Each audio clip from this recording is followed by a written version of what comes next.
Fair share.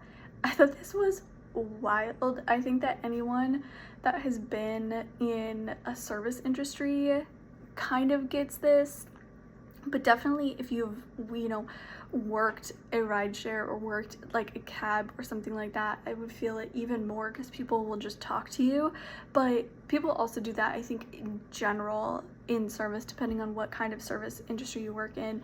If you're like a bartender or even like a barista, if you're a waitress, it's obviously a little bit different. But that you come across and people feel the need to tell you their story a lot of the time, and you do have just wildly different encounters with humans throughout your day.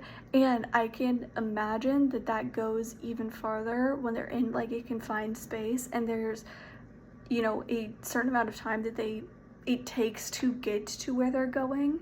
It's not like you have a natural kind of endpoint where you can easily step away and focus on doing something else or another aspect of your job, when the only thing you are doing is driving them in a car and you have to get from point A to point B.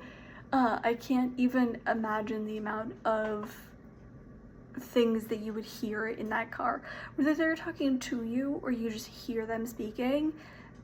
Absolutely wild. So I liked the variety of all of the different experiences that he was getting, and you could see like how draining and how just like absolutely like disoriented he was through the thing. I like that they kind of did it as a montage where you're clipping together obviously different parts of his day where he's driving different people, but you do sometimes get like an interaction that will stay with you and sit with you and like really impacts your own life or your own way of thinking.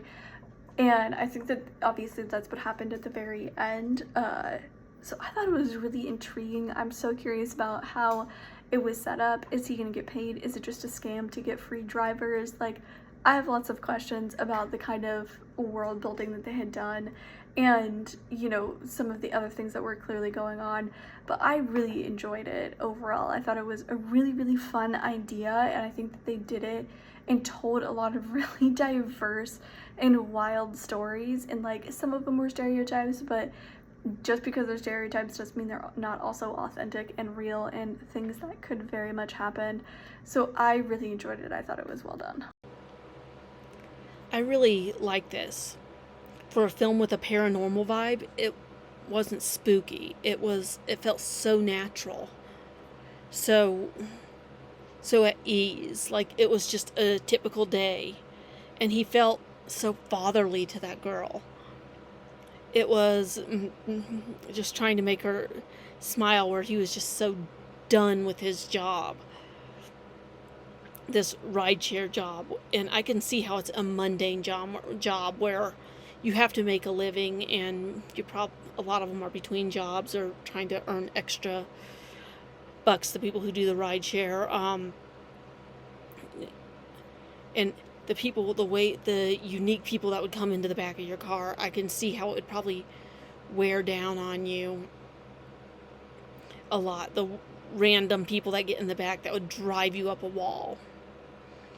But to have a paranormal spirit get in the back, for a lot of films they could make it spooky, but for this it really felt like a fatherly vibe, and you knew something was off. She's probably hit by a car, which in Colorado's odds are, because they let jaywalking become legal here for some weird reason. So it's gonna happen, but for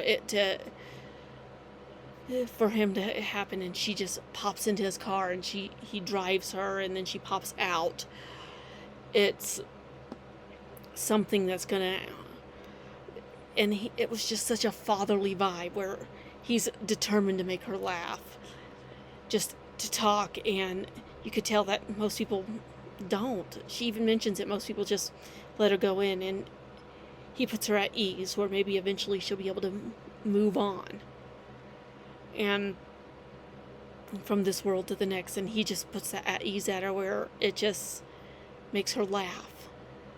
And you could tell she was in there because there was still a stain on the back of his car where the blood was, where he could tell that, okay, she was there because there's still something on the back of his car he'll have to wash. It's making him think he's crazy.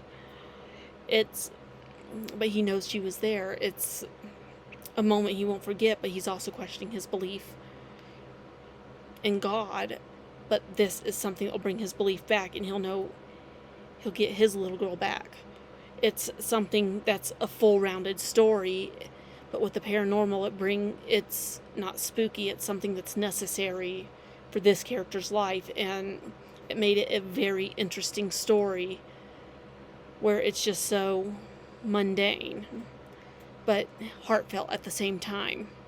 This film is called Fair Share. This is a clever, surreal short. What really stands out for me is the performance of the lead. I love his facial reactions, notably in his car mirror. Such funny expressions of surprise when he encounters his group of interesting customers in his car. I think the concept of this piece is so smart. The driver is on a bizarre adventure with a mysterious voice that hires him, and he's not exactly sure what is going to happen. I like the camera work too, lots of great editing to keep the drive going. The rather mellow but eerie soundtrack is perfect for this almost dreamlike story. Great job. Fair Share. Check it out.